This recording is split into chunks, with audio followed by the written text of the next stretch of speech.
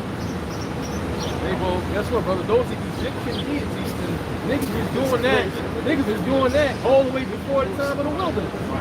So it's right. Niggas have been doing that from the jump. Damn. You can see why the Lord told Moses, look, man, move out the way and let me get ready to but you know, niggas study Calvinism and all that. Exactly. Mormonism. I'm a Mormon. Yeah, nigga. Bro, jet black nigga. real. With a white shirt on, with a saying, I'm a Mormon. Or some dark Hispanic. Yeah. So you want to come to church for me? Yeah. Talking about, you know, Mormonism is nothing but a figment of the imagination of an Edomite by the name of Joseph Smith.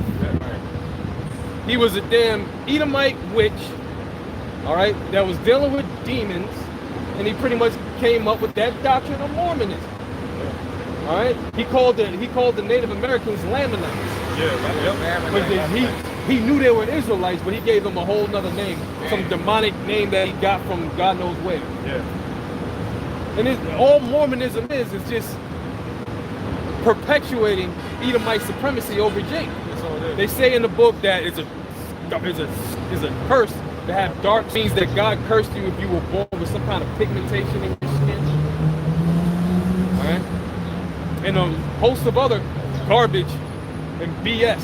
That's pretty much a witchcraft book. Yeah, it's witchcraft. It's pretty much witchcraft. Doesn't it derive from Druids or something like that? As far as I know, it goes back to this fucking cracker named Joseph Smith and all that. As far as all of it, possibly, it probably could have predated him, but nonetheless, Joseph Smith, that was the guy that put together the religion of Mormonism. Which is all witchcraft anyway. It is. And Christianity is witchcraft too. Yeah. So it's like, you get witchcraft on all levels, man. You have the Roman Catholic Church, the Islamic so-called faith, right? Islam, Christianity, and Hinduism, and Buddhism. Remember how they would have Taoism, right? Like monkeys, right?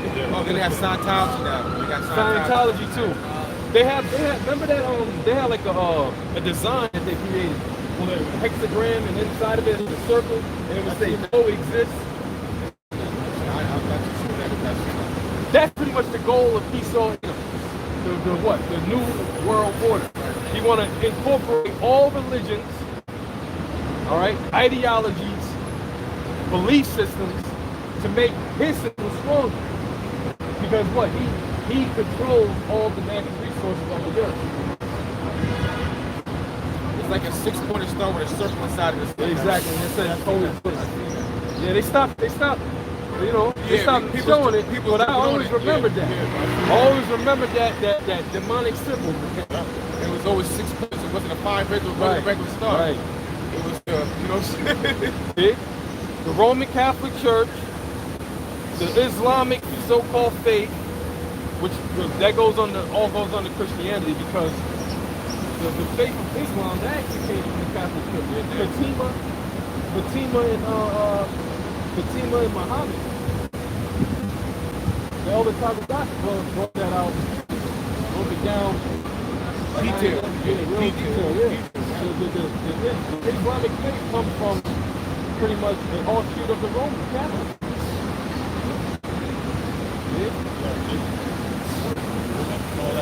Right, really. That which is a demon. That's been a heaven worship. They try to say biblical was before Eve was free. Yeah, of course they're going to say that because Adam's they're wife. They're dealing with deceptive spirits. They're dealing with witchcraft.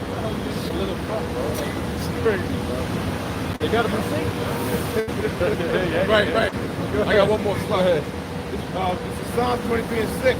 Surely goodness and mercy shall follow me all the days of my life, and I will dwell in the house of the Lord forever. And that's what we pray and hope. We pray and hope that the Lord is going to be with us, all right, through the thick and the thin. But we already in the thick. We want to make it up out of here on the first go round. You know,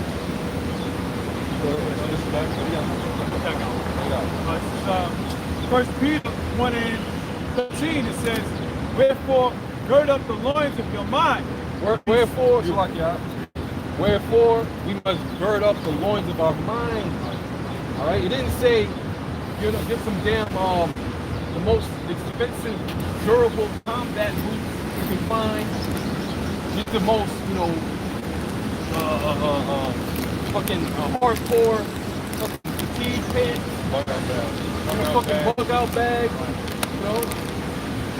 Get an actual helmet. Put it on. Shoulder pads. Nah, man. Gird up the loins of our mind. Prepare to deal with the situations and circumstances under the most craziest situations, man. Prepare to deal with some out of this world, bugged out, crazy shit. That's what the Lord wants us to do, not to go, Go ahead, It says, be sober and hope to the end. Be sober. We must be what? Sober-minded, thinking logically. That's what mainly being sober is. You gotta think logically. Is this gonna be, a logical thing for me to do? Like, make sense of the situation. Of course, we gotta have faith too, but we gotta think logically to be so. In order to be, because when you're not sober, I mean, come on, right? You're not thinking logically. You're just whatever. In these times of bigger trouble, we don't have the scriptures in our minds and know that, hold up, this is not what the scripture's saying, and we know it's so deceptive. There's going to be a lot of deception during bigger trouble. They don't let out their whole left-hand side thing down to witchcraft. And unless the Bible, the Howard Shot said it, I'm not believing it. Bro. That's how it's going down. That's it, bro. It's just like I'm on the boss said. If your Howard Shot comes on a fathership tomorrow, you know that's not your Howard Shot. Right. Because why? Scripture has to be fulfilled. Prophecy got to be fulfilled, man. Mark has to be, and the Lord gave us some secrets, so we know what step by step. We know what time it is, man. So all of that stuff that you want to come with, that's what the scripture. We got the Lord, man. Big logic, because the only logic in this world is the scripture. That's right, brother. That's how you're able to think logic. That's right. You know what I'm saying? Exactly. You know what I'm saying? Look at Esau. You sleep with your sister, you sleep with beasts, you sleep with... The Bible teaches you every single thing to think logic, man. Right, bro. And to be fruitful doing it. Because you don't want to be caused to your death. That's a sin. Sin led us to death. That's not very good. You know. Wherefore, gird up the loins of your mind, be sober, and hope to the end for the grace that is to be brought unto you. Be sober. And what else? Sorry. And hope to the end for the grace that is to be brought unto you. Be sober. So I can be sober and hope for the grace that has been left unto us. Alright? And that's all we got. All we got is hope and faith and grace through Yahweh Hashem Shai. Because when it all goes down, it's going down and it ain't coming back up. Right? I was meditating on that too. I was like, yo, when Jacob's trouble comes, it's not gonna be like, oh Lord, hold it, oh wait. Exactly. You know what I'm saying? Hold on, not ready yet, Lord, hold. Yeah, exactly. When the world comes with Jacob's trouble, bro, it's gonna be like a flood, like, that's what we get everything now, bro. Yeah, no, that's why I said, I was like, last month I had a dream, bro. I had a dream of like a great flood. The water was so violent. And I think I mentioned it in a lesson where I was like in a tunnel. Kind of work was going on. And water just started to leak from like the complex vent. Because there was like some big pipes, right? When I went up, there was a couple of flights building. I went up and I saw the whole of outside. It was like water was flooded. We're like all like on top. And water was like really, really violent. It was like it was like going up all and like the windows, like the building, just sort of cracked. When order started to come in, started putting in place and all that. And to make long story, I can't remember the whole thing, but to make a long story short, right before the whole thing burst, I got that part of it. That flood was Esau. Hit the past today, bro. That's exactly what it is. And it's gonna be real crazy, bro. It's gonna be crazy. Scripture says Jacob's trouble is gonna be like what we've never ever seen before on earth. Yeah. And yesterday I was through the spirit, but I know one day before, either yesterday, day before yesterday, I'm gonna say to the brothers that like a live, let's say the lights come, a lights out situation. They had got on YouTube like what happens if the lights go out, and they dishes like yo, within one day, you know, things would be normal. The second day, things would be a little normal. By the third day, the food would be all going to stores.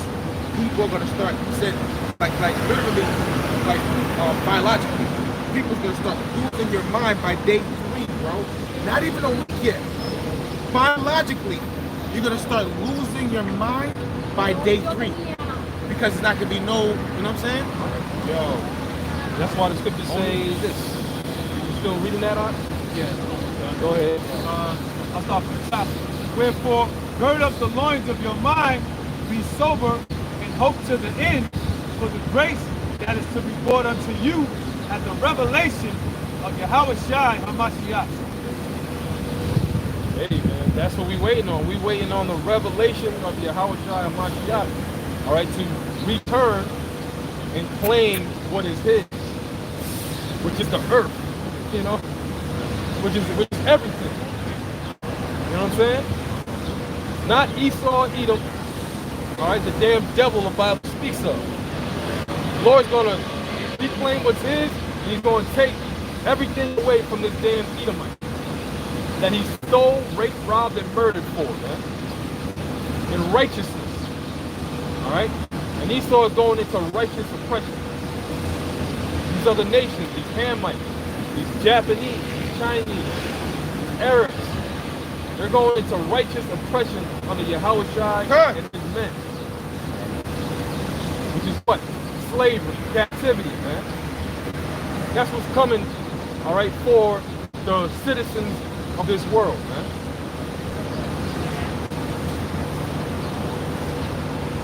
Shout out.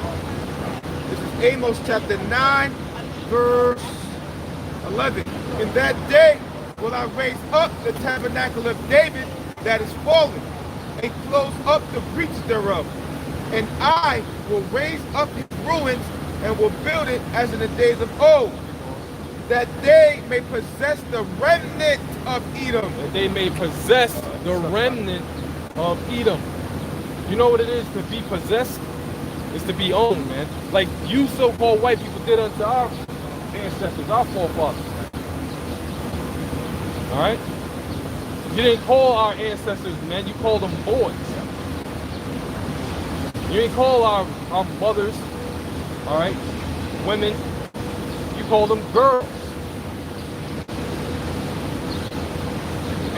Made us pillowcase overhead that made us word. I don't want to say, but and then mother effort doesn't just come out of nowhere. This is why these things they don't hate, man. All right, that's the wickedest they've done to us. All right, clearly that's against the law. We're talking about the law of logic, but you did stuff like that. This is why you're going to be eviscerated. Look that word up, eviscerated, man. After 1,000 years, that is pure wickedness, man. And you know what that denotes when you call a man a boy and a girl, I mean a woman a girl?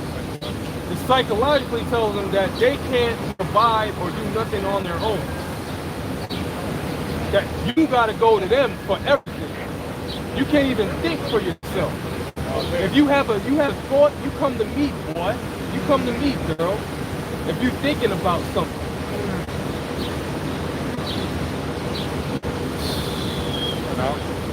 Phrenology. Brother brought out the term phrenology. That was a study of the brain matter and how to pretty much further subjugate Jake. You know what that did? What that was the what?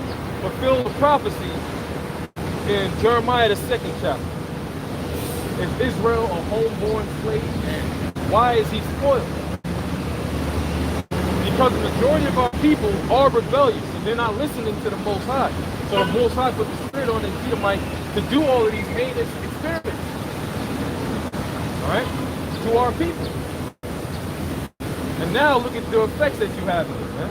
You still, you got to go to this devil for everything. Because you're one of the curses, but yet you good though, right? You got it though, right? You got to go to the devil for every damn thing you got. That's why the Lord gonna kill you proud ass niggas out here, man. Alright? Go ahead. It says that they may possess the remnant of Edom. That the Lord said his people is going to possess the remnant of Esau, Edom, who are the so-called white people, man. They're gonna be a possession, they're gonna be a slave. Just like we were slaves unto them. We were possessions unto them. So they're going to be our possession. Right? We're going to execute the laws, the statutes, and the commandments on you goddamn Edomites. Man. That's your kryptonite. And that's your kryptonite. Because let favor be shown to the wicked, yet he will not learn righteousness. Go ahead. It says, and of all the heathen which are called by my name, saith the Lord that doeth this. Right, and all the heathen that are called by my name. All right. First, dealing with the other nations. All right.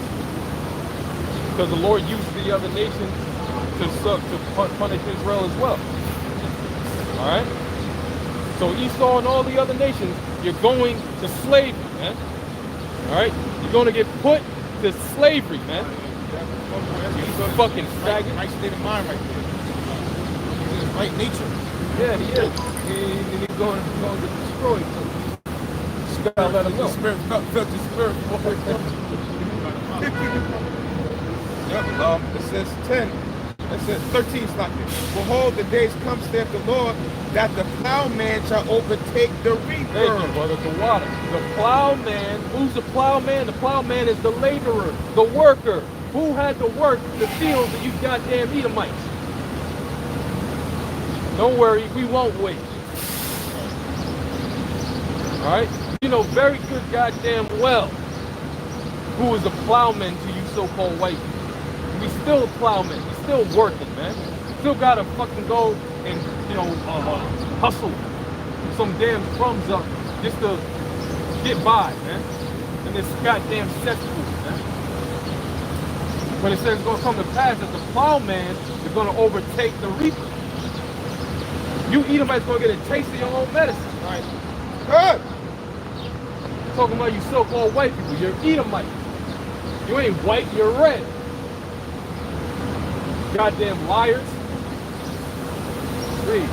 And the treader of grapes, him that soweth seed. And the treader of grapes, and him that soweth seed. All of these things that the Lord just named reminds you of the most menial job that you have in America. You got people, who do you think the wine comes from? You got the Latin tribes that are pretty much under hardcore bondage, right? Making some damn wine for Esau, right? Mowing the lawns, landscaping, right? Construction work. Janitors, you know what I'm saying? Mop the floor. The park workers, right? Working at the parks. Those are all servitude jobs. What does the word employee go back to? Servant. Slave. So if you're an employee, guess what? You are a slave. Who the hell told you that you were free because you got a job and you can do whatever the hell wickedness you want to do? Corporate slaves. We tell you we told you that. The damn devil told you that. And you believe it. So you're gonna have to suffer that your own stubbornness on your own, man. So you got a job in 2023 and you think that you're doing something, Lord gonna show you something. Good. It says, and the mountains shall drop sweet wine, and the hills shall melt. The hill's gonna melt.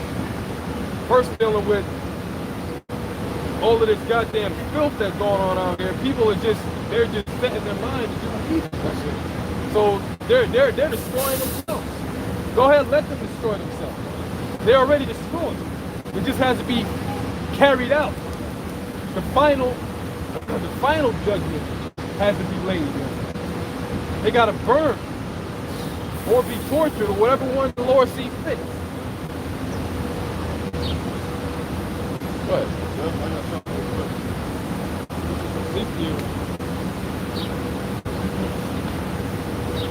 Ezekiel chapter.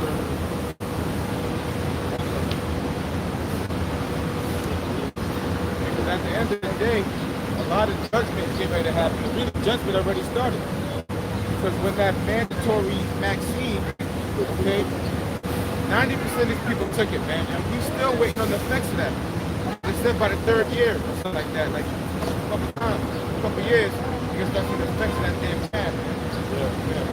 Ezekiel 22, verse 17, and the word of the Lord Yahweh came unto me, saying, Son of man, the house of Israel is to me become dross.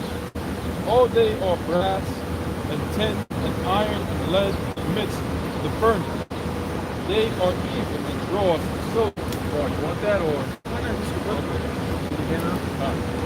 Ezekiel 22, verse 17. The word of the Lord Yahweh came unto me, saying, Son of man, the house of Israel is to become dross. So the Lord is speaking about Israel right here in the scriptures.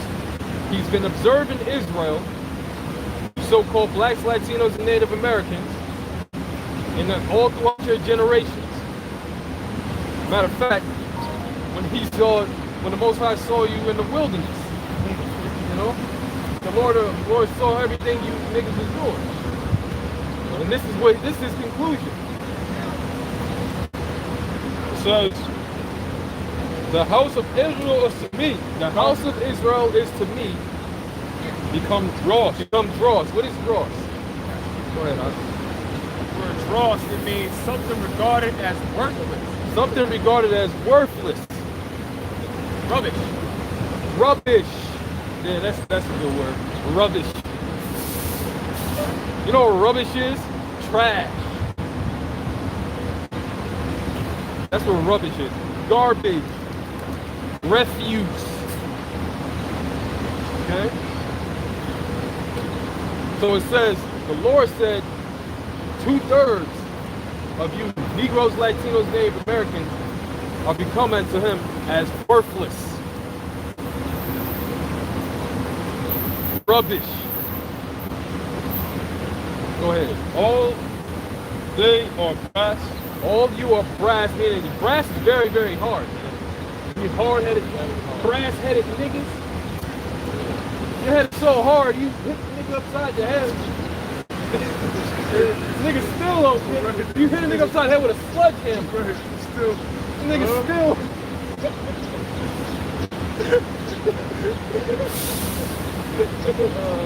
Yo, this word is beautiful, man. Every time I read, I just visualize like, oh shit.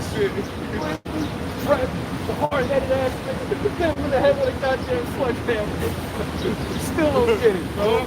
What I do? Oh, you didn't know what you did? Hit him again. Wow. You still don't know what you did? Still don't know. And tin. And iron. And what? And tin and iron. Damn, so you got the brass, the iron, and the tin. Yo. It's like Israel is, man. You a bunch of brass-headed, iron-headed, tin-headed niggas. And lead. Damn. You got lead in there too? You know lead is very Poisonous up there. So the Lord called Israel out on all levels. He said your mind is like a damn, it's like full of energy. So hard, like brass, like iron, like tin. Lead. and lead. He said that they've been wounded with an incurable disease. You heard that? The brother said they've been wounded by a curable disease, which that is in the book of Jeremiah. All right? Go ahead. In the midst of the furnace, they are even the dross of silver. In the midst of the furnace. Here it is. America is like a damn furnace, man. All you do is you getting cooked out here. You got radiation every goddamn where. You got defiled air, defiled food. It's like this. You know? It says, therefore, thus saith the Lord Yahweh, because ye are all become dross, behold, therefore I will gather you into the midst of Jerusalem, as they gather silver and brass and iron and lead and tin into the midst of the furnace to blow the fire upon it, to melt it, so will I gather you in mine anger and in my fury, and I will leave you there and melt you. The Lord just said it. All right? Because of your stubbornness. All right?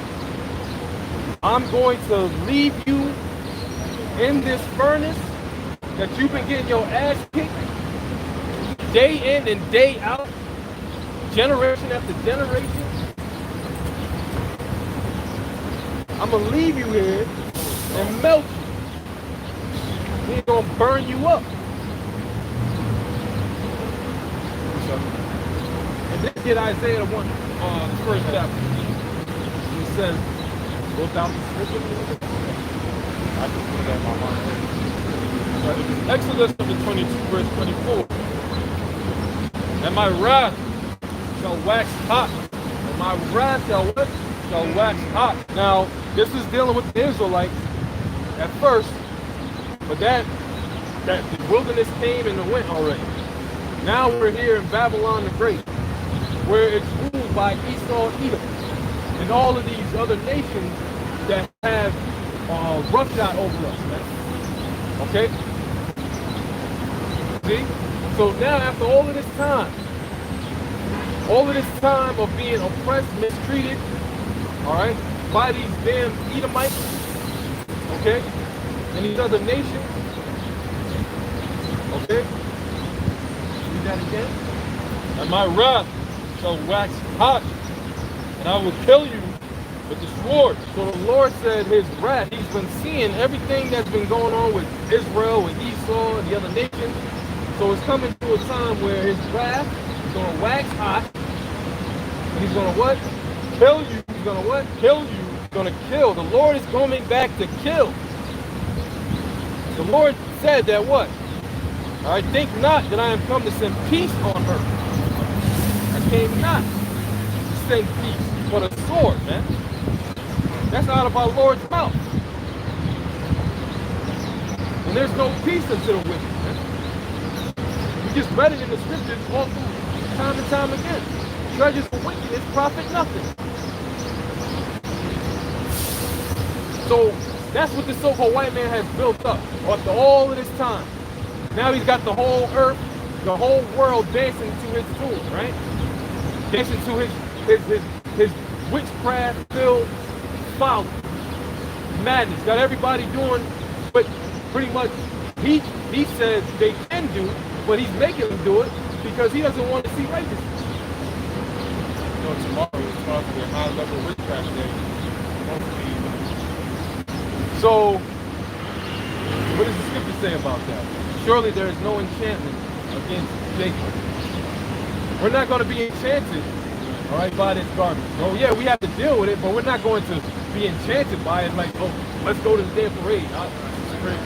You know what I'm saying? Yeah, you know what I'm saying? What we're doing is, they're going this way, we go that way. The hell what they got going on. Follow not a multitude to do wicked people. Come on. And I will kill you with the The sword. Lord's going to kill a lot of people with the sword. Beginning with you so-called white people, because you use the sword on yourselves, but you hard-headed two-third asses, hey, you're going to have to get it. You're going to have to get it. You never learned your lesson. You keep taking the Most High for granted. Right? That's what they do.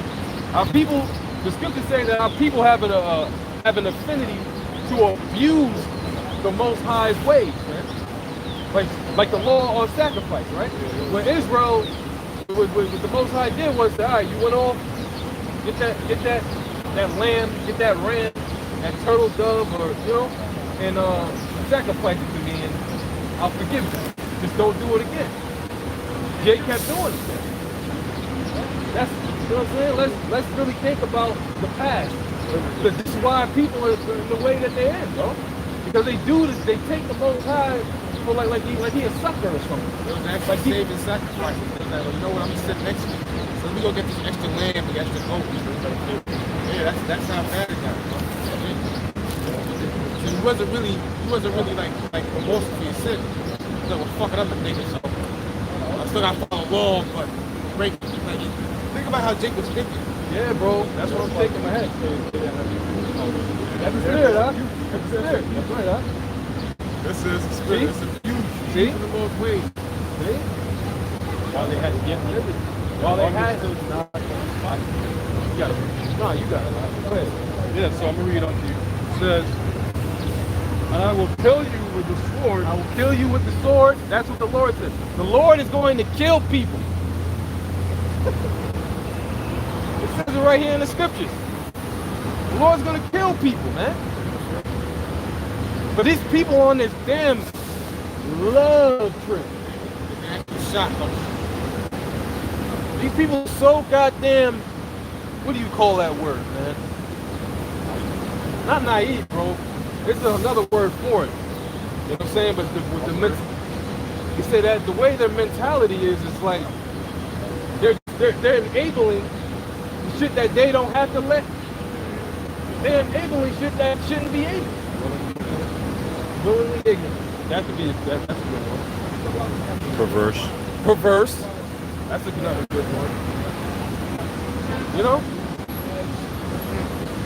It says, and your wives shall be widows and your children fatherless. Now, how many times in Jake's situation, in Jake's history, have you seen Jake with no mother or no father? Come on. I mean, come on now. About lives. So, you know, man, we don't. I got you. For Isaiah. I got you. Mike. This is Isaiah chapter 1. And I'll start at verse 4. Ah, sinful nation. Ah, sinful nation, the Lord said. And you know, like an expression. The Lord has feelings too, man. You think, you know, the Most High created you to have emotions. You think He doesn't gotta have emotions? Ah, sinful nation. You call a lot of people a sinful nation, man. Like it hurt his heart. Like, Yeah, it's bro, like, it's like, it hurt damn. to see that. Like, that's crazy. You know, Ah, sinful nation. A people laden with iniquity. of people covered, laden in iniquity. You know who should be laden in iniquity? These damn Edomites, these other nations, not you so-called blacks, Latinos, and Native Americans.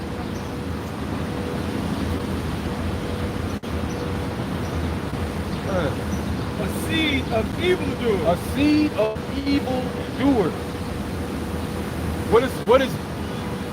What is the guidelines of knowing good and evil? Right. The law. The law, the 10 commandments, thou shalt not steal, or excuse me, thou shalt not have no other God before me. Right? Thou shalt not take the name of the Lord thy power in vain. Thou shalt not covet, thou shalt not steal, thou shalt not worship any graven images. Right? That's fundamental. Right? But now, Jake is second nature to Jake to just do wicked. You know what I mean? Children that are corrupted. children that are corrupters, man. For example, you know, how many times over and over again has this happened in the hood? Jake see another Jake doing all right for himself, and they're like, yo, who this nigga think he is? Remember in the movie Belly? That slick hair nigga with the glasses? Yeah. I don't like that shit. What do you think? Rico, right? Yeah, he's eating a banana. I don't like that shit. What do he do to you, nigga? He's just minding his own business. Right. See? That's niggas, man. Stick me in the spirit. That's right. Now I do that. Now I do that. That's my joint. Stick me in the stink me in the spirit, bro.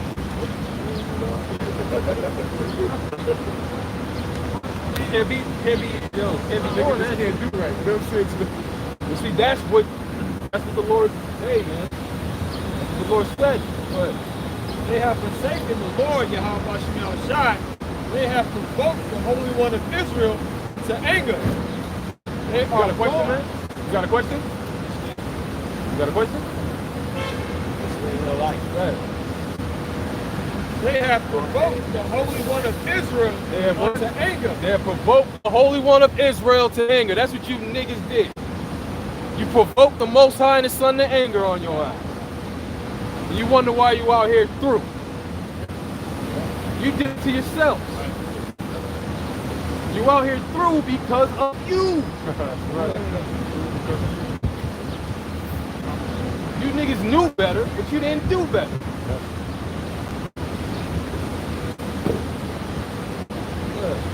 They are gone away backward. They've gone away backwards. Instead of going forward, like, all right, fuck all that bullshit behind me. They went all right back to the shit that they were doing, bro. Like, what the fuck, man? How much longer you think the Lord's gonna put up with that with you niggas, man? Go ahead.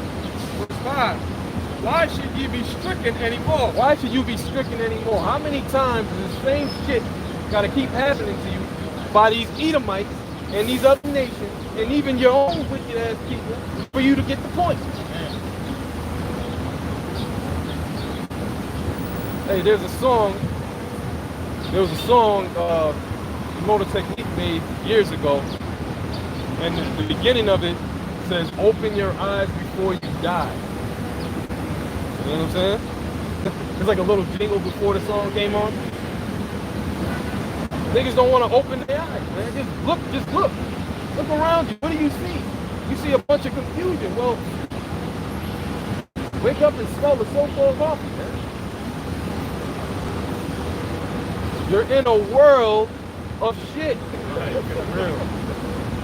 You're in a world of shit, man. That's what's going on. Go ahead. Why should you be stricken anymore? Why should you be stricken anymore? You're gonna stay in your shit, nigga. Go ahead. Ye will revolt. Ye will revolt more and more. And the word revolt means what? Revolt? Oh. Yep. Revolt. So they will revolt more and more.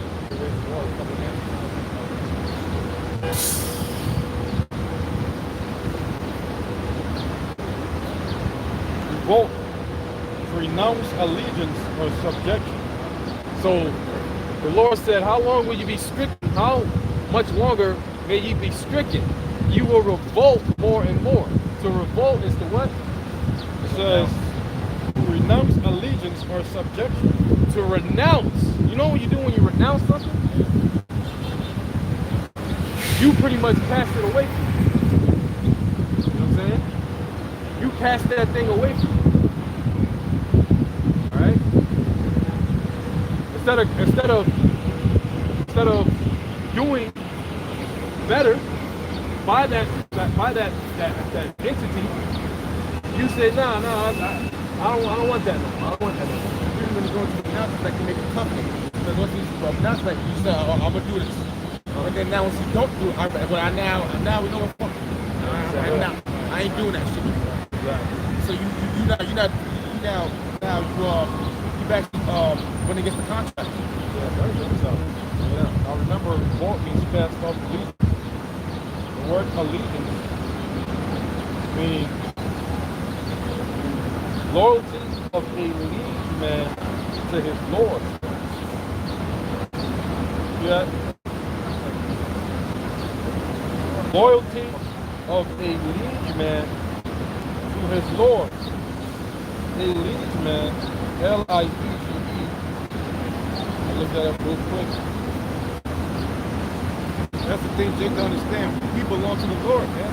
We can't be out here doing whatever the fuck we want to do. Jake got jealous because the other nations are doing whatever the hell they want to do because of their gods. Yeah. You mad because you have power for real. Oh, you want a king just like everybody else? You have a power. Right. You know what I'm saying? Quick, these other nations don't have a covenant with the Lord. Right, bro. You do, so you broke that agreement, and now Right, bro. You deserve to be in this situation. You see? Is there more than that? Yeah, I can do that for you. All right, let me bring out renounce, right? Renounce, right? Renounce means to give up something, especially to another, resign, surrender, right? Let me get this one. The sense of abandon, discontinue. So you that of displaying relationship with or allegiance to. Man, did they have his father? Oh, that's crazy. Yeah. And again, allegiance means loyalty of a liege man to his lord. The liege man is the vessel who owes feudal service or allegiance to a nobleman. Isn't that least what serves to do this work?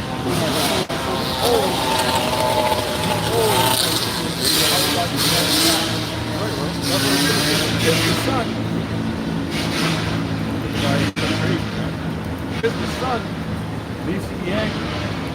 You go into the word kiss, it means to subject, like to subjugate. Sub means under, and ject means rule. So put yourselves under the rule of the son means to be angry. Because it says, those that would not that I should reign over them, bring them hither before me and slay them. So we are the leadmen of Yahweh B'Shem Yahushua. Okay? Our allegiance is to the Lord. I'm just saying, meaning that every Jake is supposed to be, you know what I'm saying, you're supposed to be doing what the Lord told you to do, man. Really, that's what we're doing. Every Jake should be doing, like bringing down this damn devil. We're supposed to be doing this, bro. This is not a burden. This is something that you're supposed to do. This is what we're born to do, man. You know what I'm saying? Like, this is what, you know, it should be, it's a joy to come in here and do the work of the Lord. What else are we going to do after we get out of here? It's all depression after this and shit. You know what I'm saying? Just seeing the constant wickedness, you know? So this is something we're supposed to do. And then Jake that don't do it, you turn your back on the Lord, man. So then you're going to have the nerve to try to call the Lord in the time of help. Jacob's trouble had the nerve to call upon the Lord. But what you do for me, nigga? That's what the Lord's going to say. Didn't you have a shot to say, man, you going to say, Lord, haven't I? Well, haven't you did what? You did nothing but iniquity in front of me, man. And I had the nerve to think that I didn't see it. That's the crazy part with these niggas. You really think the Lord doesn't see what you're doing. That's the crazy part. That's what's scary. That the Lord put you a strong delusion to where you think, just like Esau, because Esau thinks the same thing. Oh, I'm a God. I got to destroy God. So Esau actually thinks it's mine. We got niggas doing the same thing. Then the Lord showed Ezekiel, what they were doing in the temple. What these niggas were doing in our Lord's temple, man. They actually thought in their mind that the Lord wasn't seeing what they're doing, bro. Same thing with these niggas now. You actually don't think the Lord knows what you're doing? That you're sacrificing other devils again, man? The same thing is going on. Y'all sacrificing the devils, man. You're supposed to make your body a living sacrifice for the Lord. This is not for your own gain. This is not for fame. It's not for none of that. We're supposed to be literally in your mind, you're like, oh, I might really die. That's how you're supposed to think, like, fuck it. Because that's our rightful service, man. Did the 12 disciples get offended by the Lord when they had to face death? They do not count the cost, man. Well, us at GMS, we did. To hell with you other camps. All right? Y'all want to have your fun on this side. Y'all not ready for digging trouble. Don't you know that some of us might be getting caught when that shit goes down? You forgot about agenda 21? Okay? 3, 4 o'clock in the morning? All right? We forgot. We messed with listen, we have an enemy to the devil, man. The Lord here is preparing us for war. This is not our kingdom. That's right, bro. I seen a couple of guys from IUIC. I ain't say nothing to them. They just look like a bunch of proud cops, bro. Wow. They come off to me like a bunch of agents, bro. Like, you know what I'm saying? They had the body cams on. I'm like, yo, these dudes like straight up NYPD, man. Yeah, that's the type of vibe they gave me. Like, these dudes like straight up cops. Whoa. Those are the same ones that the Lord rejected in the wilderness. The same ones the Lord, when Yahweh shall rejected. You are the father. You are of your father, the devil. The works that he does, you will do also, man. These people following their father, man. You want to be part of the system. You all holding down your brother for the cops. Who calls the cops? But these are people that we deal with. This is why we stick them on ourselves, man. We don't deal with these I forgot what they call it, but they all come together. I forgot what they call that. The summits, all that kind of stuff. We stick together with this truth, man, with one mind, man, knowing that what the Lord gave us this truth, and understand, like, you know what? Jacob's troubles come. Follow my Lord's statute commands, be ability, believe in my son, and keep holding forth and enduring to the end. Do my job. Do the job I gave you to do, and I'm gonna deliver you at the end, man. You know? We're not here for our own gain, man. We're not here for glory, man. We gotta be them barking dogs. We have to be those barking We dogs. can't be dumb dogs. You know what I'm saying? Which a lot of guys are, man. We're not telling people like we're not gonna go through. We know we're gonna be going through, but we pray to the Lord that the Lord has mercy on us for doing our job of warning the people. Right. Because shit is gonna be bad out here, man. Times that we never seen before. And we gonna need the Lord, man. I'm gonna put in the chat of a lifetime situation, but when I meditate, I was in the dark. I was meditating on that, bro. It's gonna be bro. I got a little fearful, bro. I'm not gonna lie, I'm being real. I got a little fearful, man. It's gonna be scary as hell, bro. And if you don't have your Howard Bashim shower with you, people are gonna be bugging out of their mind, man. Second, when I was listening to Lights Out, first thing in my mind was Second Exodus 15 chapter all day long, bro. Second Exodus 15 is gonna come to play hard. Men shall be afraid because of their pride. Men shall be afraid. City shall be trouble. That's what I was thinking about. These are the times we coming in, man, and nobody's barking but the apostle of the great millstone. Warning you people to take this trouble. Warning you people to come. Warning you people about the wrath that's gonna come. They come back to Yahweh about to outside. Because there's no other way besides that, man. Because the end all be all of these people or what they're getting ready to do in this great chaos that they're getting ready to bring in, they want you people to run to them for that chip, man. Yep. They want you to come to them for that chip. They want to show the Lord, like, they want me, not you. So in other words, this Edomite, in his damn deception, in his wicked maniacal mind, he is going to push the new world agenda on you in the guise that is going to help you and benefit you, when it really is going to help him and benefit him. It's going to destroy you with a sword destruction.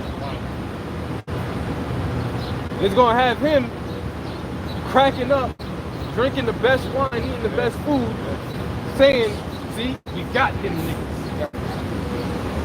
We finally got them. And they're never going to get away from out of our grasp. We're going to have them in slavery for eternity. You see? This is how this Edomite thinks, man. He never loved you. He never will love you. The scriptures say, love worketh no ill to his neighbor. All that's been done to you so-called blacks, Latinos, and Native Americans by this so-called white man is nothing but ill. Scriptures say because of unrighteous dealings and injuries. That's what's happening to you blacks, Latinos, and Native Americans, man. Not love. The so-called white man never showed you love. He showed you death and suffering. That's what he showed you. Yeah, because they don't uphold the laws of the scriptures. They had to hear the Bible once upon a time, but they don't habituate the laws of Yahweh Shai throughout this land. Therefore, they don't show any love. Because love is a fulfillment of law. That's right, bro. So love does not work ill to its neighbor. Because if you keep the laws, then that will lead to life. But if you break the laws of Yahweh Shai, sin enters in. And that leads to death. Because the wages of sin, the payment of sin, is death. Because you missed the mark. That's right, bro. And this stupid, ridiculous ass world, man. They use the term love like just a 4-letter word. It's not just a 4-letter word. Love is an action. Love is a verb. It's actually more than an emotion. It's not just an emotion. Love, responsibility. That's right. Love is like a responsibility, right? That's what love really. The scriptures say this is love.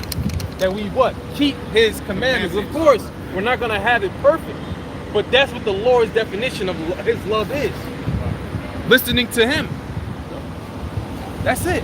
And we gotta love one another. We're responsible for every last one of each other, bro. That's right, bro. The fact that the Lord gave us a command to love one another, I got a responsibility towards you. I got a responsibility towards I'm one. I got a responsibility towards one. I got a responsibility towards the other brother, mother, but we got a responsibility towards each other, man. That's a responsibility the Lord left us with. And first and foremost, we have responsibility towards loving Yahweh while Yahweh shine. We have to do this. We can't tell the Lord I love you and then ain't do the work of the Lord. I can't tell the Lord I love you and then I hate my brother. That's evil. That's wickedness, bro. That's hypocrisy. And that's showing signs of wickedness, man. We gotta love. First of all, we gotta love Yahweh while Yahweh shine. That's when we do this work and endure, and we gotta love each other. And it's a responsibility, but it's a good responsibility. It's gonna help you grow and be the man that you're supposed to be, man. The spirit you're supposed to be. You know? So with that, I'd like to give all praises, honor, and glory to Yahweh, Ba'ashem, Yahweh Shai, Ba'ashem, Rachakadosh. double honors to the apostles and elders of Great Millstone, for the apostles and elders of Yasharala. Peace and salutations to the Bayaf Dawadah and House of David over elect. Until next time, Shalom. Shalom.